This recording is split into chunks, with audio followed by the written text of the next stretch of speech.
We had a chance to ask President Trump about a new superpower joining this fight on the Iranian side of epic fury. President Trump, it sounds like the Russians are helping Iran target and attack Americans now. That's an easy problem compared to what we're doing here. I mean, but can I be honest? It's just, I have a lot of respect for you. You've always been very nice to me. What a stupid question that is to be asking at this time. We're talking about something else. Can we keep this maybe a little bit? And just a few minutes ago, the Iranians confirmed Russia is helping.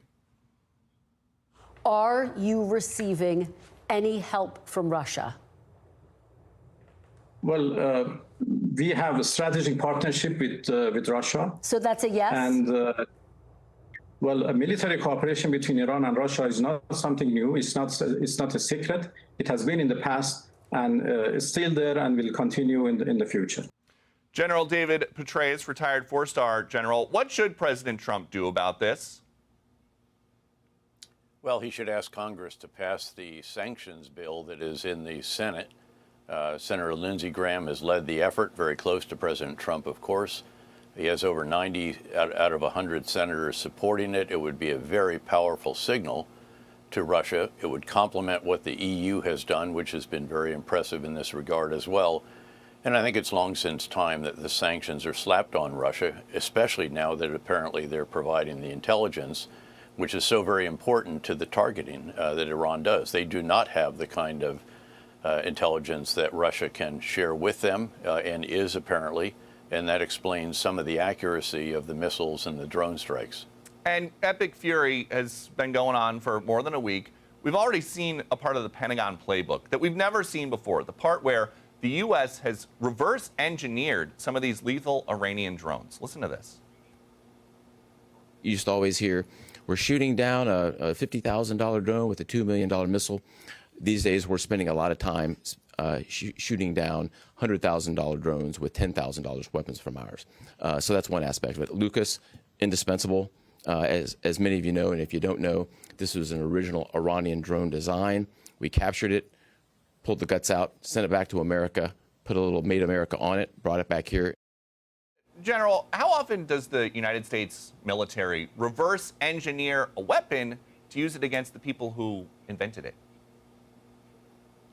Pretty rarely, I suspect. We've certainly taken weapons from different battlefields around the world and sorted out what they consist of, what the capabilities are, what their vulnerabilities are, so that we can develop weapons that can deal with those. You know, we famously brought tanks out, infantry fighting vehicles, others over the years. But no, I'm not aware of something like this in the past and then turning around and using it on the same enemy. What we should also be doing, though, is we should be learning from what the Ukrainians have done, which is nothing short of spectacular and on a scale that is way, way beyond what we're doing. When I was last there about 4 or 5 weeks ago, they told me that they will all together, all the companies, produce about 7 million drones this year. I think we'll produce 4 or maybe 500,000. So the scale of what they're doing and also the capability of what they have and the low cost of what they have is something from which we should learn as well. Those numbers are staggering. Something else, we know that there is a campaign in the sky. There could also soon be boots on the ground, though, in Iran, according to President Trump aboard Air Force One last night. Could there be? Possibly, for very good reason. Have to be very good reason. And I would say if we ever did that, they would be so decimated that they wouldn't be able to fight at the ground level. There's some new reporting this morning, various outlets, that the president is talking about maybe going in and securing some of the uranium facilities that are possibly unsecured. What do you think? Should the president put boots on the ground in Iran? Well, what I do think is that he shouldn't rule them out, and I think he's been correct in doing that. I think that previous presidents have prematurely ruled out various options that we should have kept alive, at least in the mind of the enemy. I think he'll be very, very careful in making that decision and carrying out whatever might be done.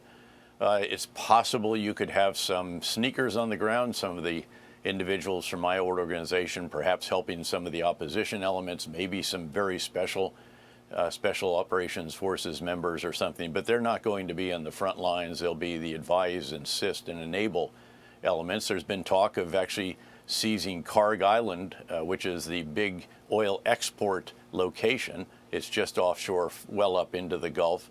And then again, the report that you mentioned about going in to secure the uranium. I suspect that the massive ordnance penetrator would probably obviate the need for that, the 30,000-pound precision munition that only we have, and only we have a plane that can drop it.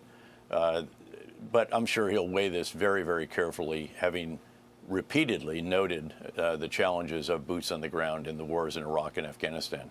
And it sounds like so far, according to the president, the top two tiers of the Iranian leaders have been totally wiped out. Now there are many mini Iranian command posts spread out all over the country. The Wall Street Journal calls it a mosaic. This is part of their piece. It says, the plan includes implementing a so-called mosaic defense, a decentralized approach that allows individual commanders the autonomy to keep up the fight if cut off from their superiors. You have studied wars in the Middle East for a long time. Can this kind of a mosaic defense that the Iranians are doing actually hold up? Oh, it can, absolutely. You're talking about a regime force in total. So you're talking about the Revolutionary Guards Corps, the regime force, the besieged militia, the pipe swingers killing people on the streets during demonstrations, national police, the regular Army, Navy, Air Force, Marine. This is 1 million men under arms who have shown a willingness to kill their own citizens in the tens of thousands in January alone during the demonstrations. And they have it very obvious, I think, from the very beginning, because we took out the senior leaders, took out their headquarters, their means of command, control, communications, and so forth. So it was very clear that there has been a delegation of authority, a decentralization, as you termed it, to a number of these lower and mid-level leaders to continue the fight with the assets that they have on hand. And of course, what we've been doing is trying to go after, in particular, the missile launchers and missile stockpiles, and then we'll do the factories as well as now the drones. We've had great success against the missiles. Their launch numbers are down by nearly 90% or so, but there still are some coming.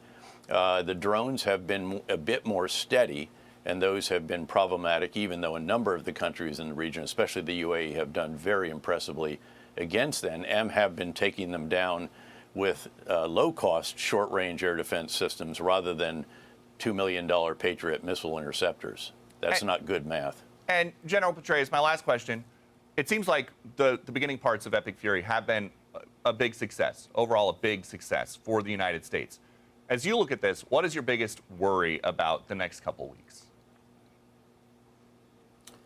Well, I think President Trump actually captured it quite well, and I thought he was very forthright in stating that the worst outcome would be that the regime survives and another hardline ideological cleric takes the place of Khamenei. That would be problematic. That would mean that we're going to see this again and perhaps again. That's very challenging for a region which has built its brand around security and great infrastructure and great opportunities, visionary leadership, and so forth. So I think that's a huge concern. There's another number of ancillary concerns that are not trivial. The price of Brent crude, we're watching, it is now well over $93 a barrel. It was in the low to mid 60s before all of this started.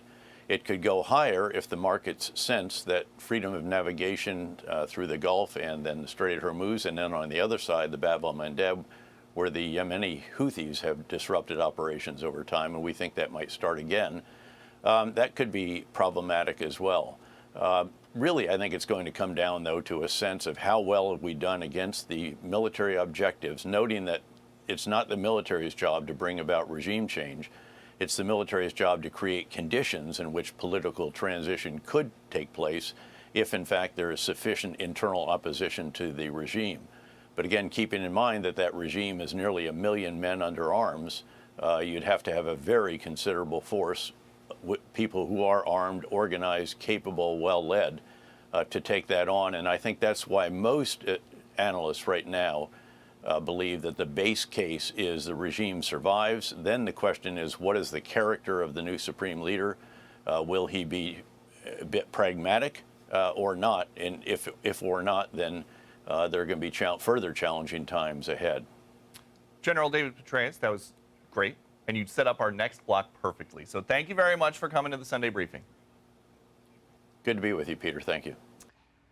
Be sure to like and subscribe for all the Fox News latest on YouTube and catch full shows streaming now on Fox One.